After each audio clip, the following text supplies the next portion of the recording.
26편 1절로 12절 말씀 제가 읽겠습니다. 내가 나의 완전함에 행하여 싸우며 흔들리지 아니하고 여호와를 의지하여 싸우니 여호와여 나를 판단하소서.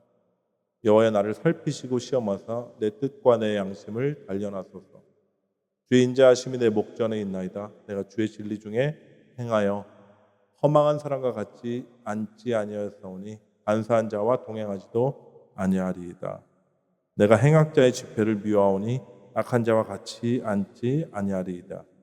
여호와여 내가 무죄함으로 손을 씻고 주의 제단에 두루 다니며 감사의 소리를 들려주고 주의 기이한 모든 일을 말하리이다.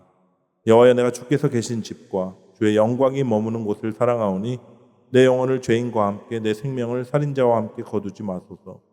그들의 손에 사악함이 있고 그들의 오른손에 뇌물이 가득하오나 나는 나의 완전함에 행하오리니 나를 속량하시고 내게 은혜를 베푸소서.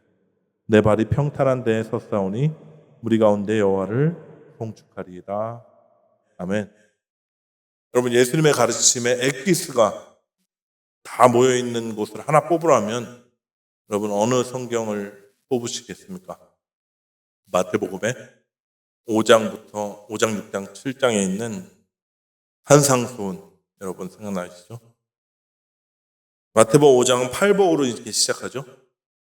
심령이 가난한 자는 복이 있나 이렇게 시작해서 너희는 세상의 빛이다, 소금이다 말씀하셨고요.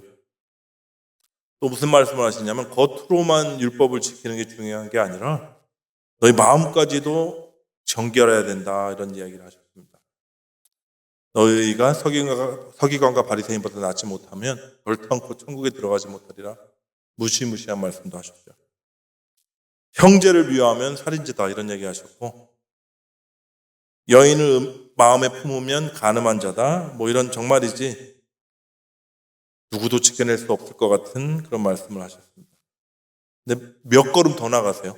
여기서 멈췄으면 노력이라도 해볼 텐데 누가 네 오른뺨 때리면 왼편을 돌려대라 이런 얘기도 하셨고요. 누가 속옷을 빼앗아 강탈해 가면 겉옷까지 다 내어주라 그러셨고 억지로 오리 끌고 가면 심리를 기쁨으로 동행해 주라 이렇게 얘기하셨습니다. 어떻게 여러분 하실 수 있으실 것 같으세요? 주님의 명령이니까 지켜보려고 애쓴 적 저도 있습니다. 제 옛날에 존경했던 목사님께서 매일 산상수훈을 매일 읽고 순종하기 위해서 부단히 노력하라 하는 그런 말씀을 주셔가지고 진짜 제가 매일 스트레칭 하거든요. 스트레칭 할 때마다 산상수훈을 틀어놓고 지낸 세월이 한 1년 이상 그런 적도 있었습니다. 탄자니아에서요. 근데 안 되는 거예요. 실패하고 안 되고 또 안 되니까 이제 죄책감은 처음에 느껴지다가 나중에는 이게 무뎌지더라고요. 그래도 결심이 강한 사람들, 좀 할 수 있는 사람들에게 우리 주님이 또 말씀하십니다. 너희 원수를 사랑하며 너희를 박해하는 자를 위하여 기도하라. 저 멀리서 걸어만 와도 가슴이 두근두근하고 치가 떨리는 그런 사람이 없으시겠지만 혹간 살다 보면 생길 수가 있죠. 그런 사람을 여러분 우리가 사랑할 수 있을까요? 우리 힘으로 할 수 있는 종류가 아닌 얘기를 하시는 거예요. 인도의 성자죠. 간디가 뭐라 그랬냐면 산상수훈은 지금까지 전해진 가장 위대한 설교다 이런 얘기를 한 적이 있대요. 지켜 세웠답니다. 믿지 않는 자들까지도 감탄한 놀라운 가르침을 우리에게 주어졌어요. 근데 문제는 우리 스스로 지킬 수 없는 가르침으로 가득 차 있다는 것입니다. 이 산상수훈의 가르침을 예수님께서 한마디로 요약해 주십니다. 마태복음 5장 48절에 보면 그러므로 하늘에 계신 너희 아버지의 온전하신 것 같이 너희도 온전하라. 여러분, 도저히 우리 힘으로 지킬 수 없는 명령을 주시는 이유가 뭘까요? 이제는 귀에 못이 그대로 들었다. 그만해라 하지 마시고 우리가 못한다는 것, 그런 존재라는 걸 알려주시려고 그러십니다. 그럼 바울이 한 얘기예요. 제가 얘기한 게 아니라. 둘째가 있는데 그 불능의 자리에서 주님의 이름을 부르라고 그리고 은혜를 붙들라고 그렇게 되면 어떻게 된다고요? 주님께서 이루어 주시겠다고 우리에게 약속의 말씀으로 주신 것입니다. 결과적으로 뭐예요? 지키는 자 되게 하리라. 주님께서 그러시는 거예요. 여러분, 우리의 최선으로 할 수 있는 게 뭐죠? 피상적으로 지키는 거예요. 바리새인들처럼 우리 겉으로 지키는 척하는 겁니다. 겉으로 거룩한 척하는 거예요. 근데 우리 본성 가운데 거룩이 없기 때문에 척하는 것밖에 할 수가 없습니다. 근데 주님께서 그런 저와 여러분을 겉으로 뿐만 아니라 속까지 바꿔주시겠대요. 깨끗하고 거룩하게 하시겠다고 약속하셨습니다. 가까운 가족도 사랑하기 힘든 저희들을 원수까지 사랑하는 자들로 내가 만들겠다 지금 약속하시는 거예요. 하늘아버지의 온전하심과 같이 너희도 온전하라. 이 말씀은요, 우리를 온전하게 빚어가시겠다는 하나님의 약속임을 여러분 믿으십시오. 우리가 할 일은 뭐죠, 그러면? 약속하신 분의 선하심과 인자하심을 믿는 거예요. 그리고 기다리는 겁니다. 그냥 기다리는 게 아니라 인내로 온전히 이루라 이렇게 말씀하셨어요. 인내를 온전히 이루라. 이는 너희로 온전하고 구비하여 조금도 부족함이 없게 하려 함이라. 우리가 인내하고 기다리면 하나님께서 우리를 빚어가시고 어떻게 만드신다고요? 온전하고 구비하여 조금도 부족함이 없는 자리로 이끄시겠다는 거예요. 오늘 본문 시편 26편 읽으면서 어떤 느낌 드셨나요?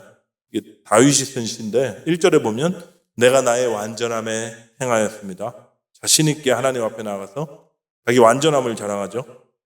마지막 부분에 또 이렇게 얘기합니다. 여호와여 나의 완전함에 행하오리니 나를 속량하시고 은혜를 베푸소서. 또 완전을 얘기해요. 6절에는 뭐라 그러죠? 내가 무죄하다 그래요. 자신은 죄가 하나도 없고 완전하게 행했다고 당당하게 뻔뻔하게 지금 하나님 앞에 서 있는 겁니다. 여러분 은혜가 되시나요? 이 구절을 읽으면 우리 어르신들이 좋아했던 복음성가 저는 아기 때 들었습니다. 오지여 이 죄인이 용서받을 수 있나요? 벌레만도 못한 내가 용서받을 수 있나요? 여러분 아시죠? 이런 찬송을 들어야 은혜가 되지 않으신가요? 벌레만도 못한 나를 사랑하셔서 아들 보내신 아버지의 그 사랑, 그리고 자기 자신 버리신 예수님의 은혜, 이렇게 노래해야지 은혜가 되죠. 또 우리 요새 부르는 찬양, 좀 있으면 부를 겁니다. 주여 우리는 연약합니다. 나는 죄인입니다.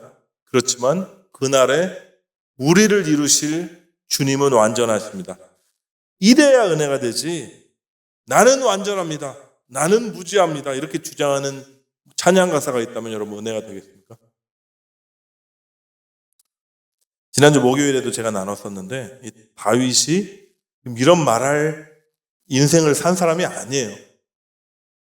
여러분 잘 아시듯이 간음죄, 살인죄, 인구조사한다고 해가지고 드러난 어떤 교만함, 군대의 수를 자랑하고 싶은 그 마음 아주 근질근질했습니다. 여러분 보시기에 다윗이 완전합니까? 전혀 아니죠. 근데 여러분 어떻게 다윗이 뻔뻔하게 자신의 결백과 무죄를 주장하며 나는 완전하다라고 외칠 수 있을까요? 주님 때문이에요. 하나님께서 다윗의 죄를 깨끗게 하시고 용서하셨다는 것을 다윗은 분명하게 믿었습니다. 그리고 그의 연약함을 채울하셔서 주 앞에서 완전하게 행하는 자로 변화시켜 주시고 또한 완성하실 것을 분명히 믿었기 때문이에요. 여러분 성경의 인물들은 하나같이 동일한 은혜를 입었습니다. 용기가 되시죠? 연약하고 부족한 나 같은 자를 하나님 택하셔서 자격이 있거나 자질이 있거나 좀 남들보다 좀 종교심이 많거나 이래서 택하신 적이 없어요. 연약하고 질그릇 같아서 택하셔서 하나님의 인내와 사랑으로 빚어가시는, 명품으로 만들어 가시는 이야기가 바로 성경입니다. 아브라함 여러분 잘 아시죠? 하나님의 약속을 육성으로 들었다니까요. 지청각 교육까지 받았어요. 저 별들을 보라. 그러면서도 늘 의심했던 자였습니다. 아니, 시청각 교육 받자마자 돌아가서 한 짓이라고선 첩을 두고 이스마엘을 낳았어요. 젊어서부터 아내가 무슨 위험에 빠지든 상관없이 자기 살자고 아내를 팔아먹던 자였습니다. 근데 어떻게 하나님 만드셨죠? 100세에 가진 아들, 자기의 인생이고 자기의 모든 것인 독자를 하나님 말 한마디에 하나님께 내어드리는 믿음의 사람으로 만들어졌습니다. 야곱도 마찬가지죠. 이름이 뭐죠? 발꿈치를 잡는 자. 의역하면 사기꾼, 이런 뜻이에요. 스스로의 힘으로 자기 꾀를 가지고 어떻게든 복을 쟁취하려고 했던 인생이었습니다. 하나님의 얼굴을 뵙고 하나님 없으면 살 수 없는 자로 하나님께서 만들어 가셨고요. 그리고 노년에는 바로 앞에 당당하게 서서 바로를 축복 기도하죠. 노년의 자녀들 축복 기도할 때 한번 잘 보세요. 자신의 말과 생각은 다 사라지고 하나님이 주신 말씀만 전하는 자로 하나님 만드셨습니다. 히브리서 11장에 나오는 모든 믿음의 선조들 다 동일해요. 그들의 인생 스토리는 한 사람도 예외 없이 믿음 없는 자들을 믿음의 용사들로 변화시켜 나가시는 하나님의 역사였습니다. 죄의 짝아찌가 돼서 살아가는 사람들, 거룩한 그리스도의 신부로 만들어가는 얘기셨고요. 하나님의 은혜의 이야기였습니다. 불완전한 사람들을 오늘 다윗의 고백처럼 온전한 자로 만드시는 하나님의 전능에 대한 그런 스토리였어요. 동일하신 하나님께서 지금 저와 여러분의 인생 가운데 일하고 계십니다. 하나님 보시기에 완전함은요, 우리가 어떤 도덕적으로 완전하거나 윤리적으로 깨끗하고 흠이 없는 그 완전함을 이야기하시는 게 아니에요. 하나님의 은혜를 입고 위로부터 부어지는 그 믿음을 통해서 불완전한 우리 자신을 주님께 맡겨드릴 때 완전하신 분이 오셔서 우리의 생명이 되시는 것이 하나님이 보시는 완전입니다.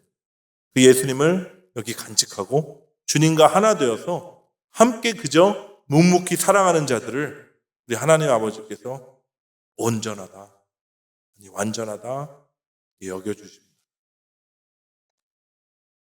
말씀 마치면서 이제 창세기 나오는 완전한 자 노아 한번 보십시오. 이것이 노아의 조건이라 노아는 의인이요 당대의 완전한 자라 그는 하나님과 동행하였으며. 근데 그가 완전한 자라고 불릴 수 있는 하나의 이유가, 어떻게 보면 단 하나의 이유가 앞절에 나옵니다. 보십시오. 그러나 노아는 여호와께 은혜를 입었더라. 여기 번역이 원문과 상당히 차이가 있습니다. 원어 성경 그대로 직역한 게 이제 영어 성경에 나오는데 킹 제임스 버전으로 보면 이래요. But Noah found grace in the eyes of the Lord. NIV나 NASB 버전에서도 이렇게 나옵니다. But Noah found favor in the eyes of the Lord. 이런 뜻이에요. 노아는 하나님의 눈에서 은혜를 발견했다. 이 복된 저녁에 하늘아버지의 은혜를 입는 우리 모두가 되기를 예수 그리스도 여러분으로 축원합니다. 아니, 이미 그 받은 은혜를 누구시죠? 우리 안에 계신 그 예수 그리스도를 우리가 발견하고 바라보는, 노아처럼 바라보는 눈이 열리시기를 축복합니다. 그래서 내 자신을 보면 지금 이 모양 이 꼴이고 또 여전히 부족하지만 그날에는 우리를 완전하게 이루실 그 전능하신 하나님을 같이 찬양했으면 좋겠어요. 이런 부족한 저와 여러분 온전케 하시는 이유가 있습니다. 우리를 완 열방으로 보내시고 교회를 세우시고 하나님의 나라를 이 땅 가운데 도래케 하는데 우리를 동역자로 부르시는 거예요. 말도 안 되는 꿈을 꾸게 하시는 분이 하나님이십니다. 자, 마태복음 5장 48절 다시 읽을게요. 그러므로 하늘에 계신 너희 아버지의 온전하심과 같이 너희도 온전하라. 어떻게 온전케 된다고요? 온전하신 분과 하나 됩니다. 내 안에 계신 그리스도가 나의 생명이 되실 때 우리가 이미 온전케 되었고 또 그 완전으로 나아가는 줄 믿습니다. 인내하십시오. 그리고 기대하시면서 주님과 함께 묵묵히 살아가십시오. 우리 마음을 다해서 이 시간 내 안에 계신 그 주님을 높이고